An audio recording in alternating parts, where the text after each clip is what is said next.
vous occupez la fonction comme gouverneur de province à Ituri. Qu'est-ce que la population peut attendre de votre nomination d'entrée de jeu, je voudrais d'abord vous dire que je suis l'homme le plus heureux. Qu'est-ce que la population peut attendre de moi? Croyez seulement comment ils se sont mobilisés ici.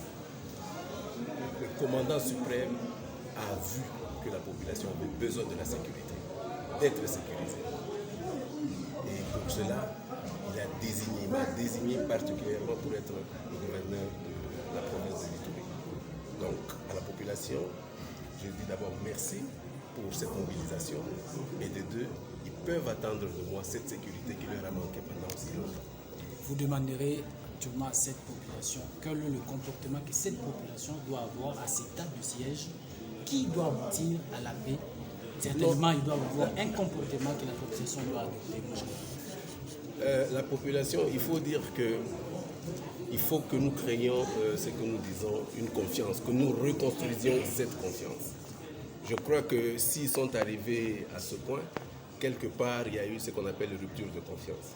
Maintenant, nous allons reconstruire cette confiance en me voyant. Ils comprennent l'intérêt du commandant suprême et que donc je leur demande de collaborer.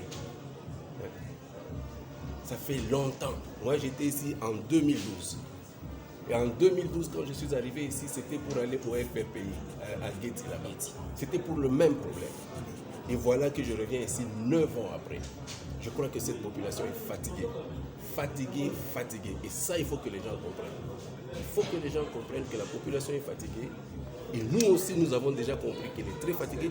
Spécialement moi qui étais venu ici pour faire cette paix encore en 2012. Donc, je leur demande tout simplement la collaboration. Que la population ne suive pas la voie de sirène. C'est-à-dire tous ces, je ne sais pas moi, ces gens qui vont leur promettre des trucs. Non, s'il vous plaît. J'ai eu beaucoup d'informations de Kinshasa. Il y a des gens de mauvaise augure, des oiseaux de mauvaise augure qui sont en train de dire ici, non, voilà, attendez seulement, on fait un mois, on cache nos armes, après un mois, il va repartir et nous allons reprendre.